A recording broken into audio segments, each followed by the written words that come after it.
मित्रांनो, वैष्णवी हगवणे मृत्यू प्रकरणामुळे महाराष्ट्रातील प्रत्येकाचंच मन सुन्न झालेलं आहे। सध्या या प्रकरणामध्ये वैष्णवीच्या कुटुंबियांना म्हणजेच हगवणे कुटुंबांना पोलिसांनी ताब्यात घेतलंय आणि ते सध्या त्यांची जेलची वारी सुरू आहे। या प्रकरणामध्ये एक आरोपी म्हणून ज्यांच्याकडे पाहिलं जात होतं तो निलेश चव्हाण गेल्या काही दिवसापासून फरार होता आणि त्याला ताब्यात घेण्यासाठी पोलिसांचे अथक प्रयत्न सुरू होते आणि आता मात्र त्याला पोलिसांनी ताब्यात घेतलेला आहे। नेपाळ बॉर्डरवरून पोलिसांनी त्याला ताब्यात घेतला असून आज संध्याकाळपर्यंत पुण्यामध्ये आणलं जाईल। मात्र या मधल्या काळामध्ये निलेश चव्हाण वैष्णवीच्या मृत्यू प्रकरणामध्ये कशा प्रकारे आरोपी राहिलेला आहे, त्याची नेमकी हिस्ट्री काय राहिलेली आहे आणि आता तो नेमका नेपाळला का पळून गेला होता, याच संदर्भातील माहिती सांगणारा आजचा व्हिडिओ आहे। तर नमस्कार मित्रांनो, मी रीमा माझ्या यूट्यूब चॅनलवर तुमचं खूप खूप मनापासून स्वागत करते। तर मित्रांनो, सुरुवातीला वैष्णवीच्या बाळाची हेळसांड केल्याप्रकरणी वैष्णवीच्या आईवडिलांनी म्हणजेच कसपटे कुटुंबांनी निलेश चव्हाण यावरती गुन्हा दाखल करण्याची मागणी केली होती आणि त्यानुसारच निलेश चव्हाणवरती पोलिसांनी गुन्हा सुद्धा दाखल केलेला होता आणि म्हणूनच पोलिसांची एक तुकडी त्याच्या मागावरती होती। त्याला ताब्यात घेण्यासाठी पोलिसांची सुरुवातीला 3 पथकं होती, मात्र त्यानंतर ज्या पथकांमध्ये वाढ करण्यात आली 3 वरून 6 पोलिसांची पथकं काही दिवसांपासून निलेश चव्हाणचा शोध घेत होती आणि आज अखेर पोलिसांच्या हाती तो लागलेला आहे। साधारण 21 मे पासून निलेश चव्हाण हा फरार होता। काही केला पोलिसांच्या हाती तो लागत नव्हता, मात्र ज्यावेळेस पोलिसांनी त्यांचे प्रयत्न वाढवले त्यावेळेस पोलिसांची तुकडी वाढवण्यात आली। त्यावेळी मात्र त्याला नेपाळमधून अटक करण्यात आलेली आहे। बावधन पोलिसांनी ही कारवाई केलेली असून आज संध्याकाळपर्यंत निलेश चव्हाणला पुण्यामध्ये आणलं जाणार आहे।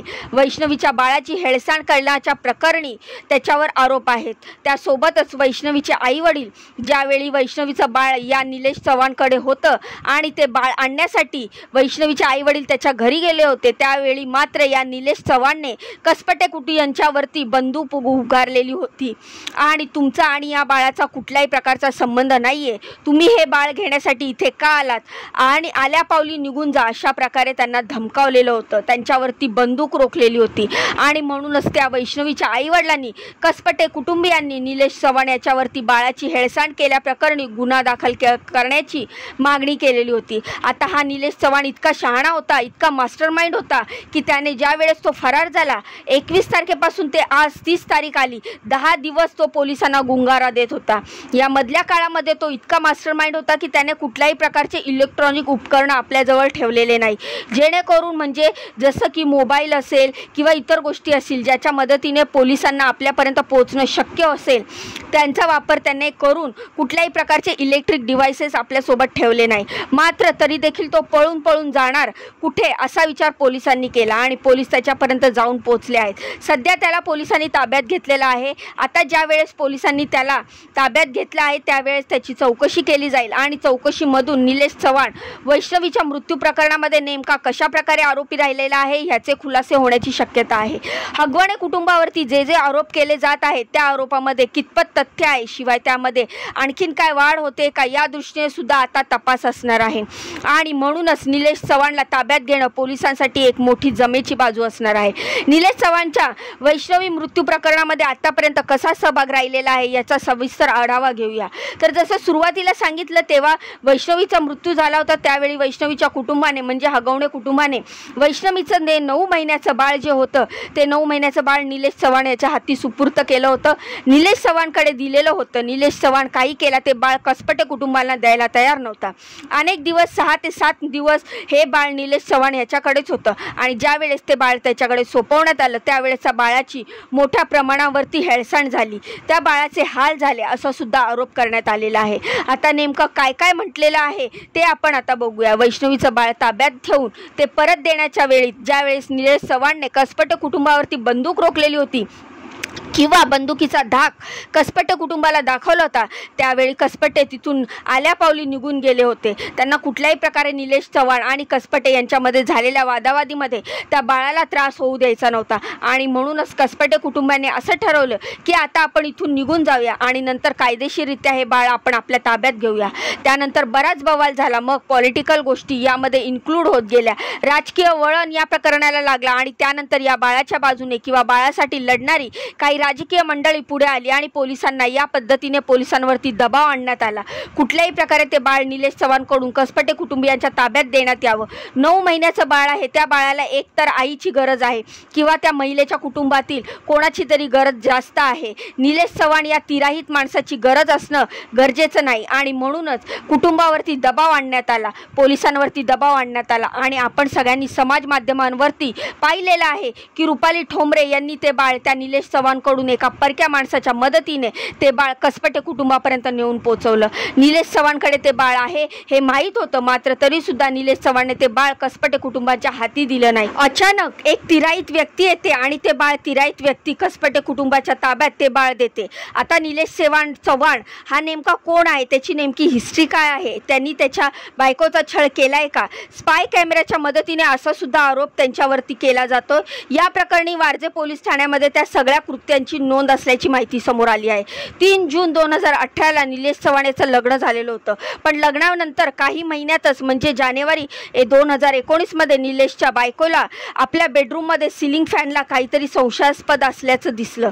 त्यातून त्याच्या पत्नीने म्हणजेच निलेश चव्हाणच्या बायकोने त्याला विचारलं, पण ती सिलिंग फॅनला काहीतरी अडकवलेलं हे तिला संशयास्पद वाटल्यानंतर त्याला विचारलं, मात्र त्या सगळ्यांची प्रश्नांची उत्तरे द्यायला त्याने नकार दिला, उडवाउडवीची उत्तरं दिली। त्यानंतर पुढच्याच महिन्यात म्हणजेच लगेच फेब्रुवारी 2021 मध्ये निलेश चव्हाणच्या पत्नीला पुन्हा एकदा त्याच्या बेडरूमच्या एसीला काहीतरी संशयास्पद आढळल्याचं दिसून आलं। तेव्हा सुद्धा जसं सुरुवातीला निलेश चव्हाणच्या बायकोने विचारलं होतं, अगदी तसंच निलेश चव्हाणच्या बायकोनी त्याला विचारलं की हे नेमकं काय आहे, तेव्हा सुद्धा त्याने उडवाउडवीची उत्तरं दिली। त्यानंतर मात्र काही दिवसांनी निलेश चव्हाणचा लॅपटॉप त्याच्या बायकोच्या हाती लागला। तो लॅपटॉप तिने उघडला तेव्हा त्या लॅपटॉपमध्ये अनेक प्रकारचे व्हिडिओज तिला दिसून आले। आता हे व्हिडिओज कसले होते तर हे व्हिडिओज होते शारीरिक संबंध बनवतानाचे व्हिडिओज होते। त्यावेळेस ते व्हिडिओ नेमके कोणाचे होते हे त्याच्या बायकोने पाहिलं आणि तिला हा सगळा प्रकार घडलेला प्रकार लक्षात आला। निलेश चव्हाणच्या बायकोसोबत शारीरिक संबंध बनवताना त्याच्या बेडरूममधली लाईट कायम ऑन असायची आणि याचा तिला अंदाज लागला नव्हता। सुरुवातीला तिला हे सामान्य वाटायचं, तिने त्याबद्दल त्याला विचारलं सुद्धा, मात्र असेल काहीतरी असा विचार करून तिने त्याच्याकडे दुर्लक्ष केलं। मात्र ज्या क्षणी तिला त्या लॅपटॉपमध्ये ते सगळे व्हिडिओज दिसले तेव्हा मात्र त्या लाईटचा आणि त्या व्हिडिओजचा तिचं कनेक्शन लावलं आणि तिच्या सगळा प्रकार लक्षात आला। आता त्यानंतर निलेशच्या बायकोने पुन्हा एकदा निलेशला जाब विचारला। पहिल्यांदा विचारलं, उडवाउडवीची उत्तरं दिली, दुसऱ्यांदा विचारलं, तीच उत्तरं दिली, तिसऱ्यांदा विचारलं तेव्हा मात्र निलेश चव्हाणने त्याच्या बायकोला चाकूच्या साहाय्याने धमकावलं, तिचं तोंड बंद करायला भाग पाडलं। सोबतच तिच्याकडे त्यावेळे जे काही पैसे होते, तिच्याकडे जे दागिने होते ते सगळे घेऊन त्याने तिथून पळ काढला आणि या सगळ्या घटनेनंतर निलेश चव्हाणच्या बायकोने वारजे पोलीस ठाण्यामध्ये त्याच्या विरुद्ध अत्याचारची केस दाखल केली। 2022 मधली ही सगळी घटना आहे। हिंजवडी आणि तळेगाव पोलीस ठाण्यात सुद्धा याच्यावरती गुन्हे दाखल आहेत। असं असताना सुद्धा त्याला नोव्हेंबर 2022 मध्ये पुणे पोलिसांनी शस्त्र परवाना दिलेला आहे आणि हा परवाना देताना त्याच्यावरती सही अतिरिक्त आयुक्त जालिंदर सुपेकर याची आहे। आता जालिंदर सुपेकर कोण आहे तर जालिंदर हे वैष्णवी हगवणे मृत्यू प्रकरणातील आरोपी शशांत हगवणे याचे मामा आहेत। तो वैष्णवी मृत्यू प्रकरणामध्ये जालिंदर सुपेकर यांच्यावरती सुद्धा बोट ठेवलंय। अंजली दमानिया यांनी काही दिवसापूर्वी ट्विट करत जालिंदर सुपेकर यांच्या बाबतीत अनेक प्रकारचे खुलासे केले, जसं की शस्त्र परवाना दिल्याचा सुद्धा खुलासा अंजली दमानिया यांनी केलेला होता। या व्यतिरिक्त 5 कोटीच्या घोटाळ्याचा आरोप सुद्धा त्यांच्यावर केलेला आहे। मात्र आता हे अधिकृतरित्या सिद्ध झालेलं आहे की जालिंदर सुपेकर यांनी निलेश चव्हाणवरती एवढे सगळे गुन्हे दाखल असून सुद्धा शस्त्र परवाना दिला कसा, बंदुकीचं लायसन दिलं कसं, या सगळ्यानंतर मात्र जालिंदर सुपेकर यांच्याकडचा अतिरिक्त कामाचा भार काढून घेतला आहे, त्यांच्यावरती कारवाई करण्यात आलेली आहे। आता हे सगळं झाल्यानंतर रामायण महाभारत निलेश चव्हाणला अटक करण्यात आलेली आहे। आता संध्याकाळपर्यंत पुण्याकडे आणलं जाईल आणि त्यानंतर त्यांची जी चौकशी होईल त्या चौकशीतून वैष्णवी मृत्यू प्रकरणातील अनेक प्रकारचे खुलासे होण्याची शक्यता आहे आणि त्यामुळे आता या चौकशीमध्ये निलेश चव्हाण तोंड उघडतोय का, जर त्याने तोंड उघडलं तर त्याच्या त्या चौकशीमधून नेमके काय खुलासे होऊ शकतात, त्याच्यावरती आता वैष्णवी मृत्यू प्रकरणाची केस फिरू शकते का किंवा युटर्न सुद्धा घेऊ शकते का, तुम्हाला नेमकं काय वाटतं? आणि जर या बाबतीत तुम्हाला आणखीन काय माहिती पाहिजे असेल, जसं की याबद्दल पुढे काय होणार आहे, निलेश चव्हाण त्याच्या पोलीस चौकशीमध्ये काय खुलासे करणार आहेत, हे सगळं जाणून घेण्यासाठी आत्ताच चॅनलला सबस्क्राईब करा, बाजूचं बेल आयकन दाबा, जेणेकरून मी माझ्या चॅनलवर जे जे लेटेस्ट अपडेट टाकते त्याचे नोटिफिकेशन तुम्हाला मिळेल आणि एकही व्हिडिओ तुमच्यापासून स्किप होणार नाही. तर या सर्व प्रकरणाबाबत तुम्हाला काय वाटतं, तुमच्या काय प्रतिक्रिया आहेत, या प्रकरणामध्ये तो कितपत दोषी असू शकतो आणि त्याला नेमकी कुठली शिक्षा व्हायला पाहिजे, तुमचं मत मला कमेंटच्या माध्यमातून नक्की सांगा. तुमच्या प्रतिक्रिया मला कमेंटमधून नक्की सांगा. तर भेटूया पुढच्या माहितीमध्ये अशीच दमदार लेटेस्ट अपडेट घेऊन. तोपर्यंत स्वतःची काळजी घ्या. बाय बाय आणि नमस्कार.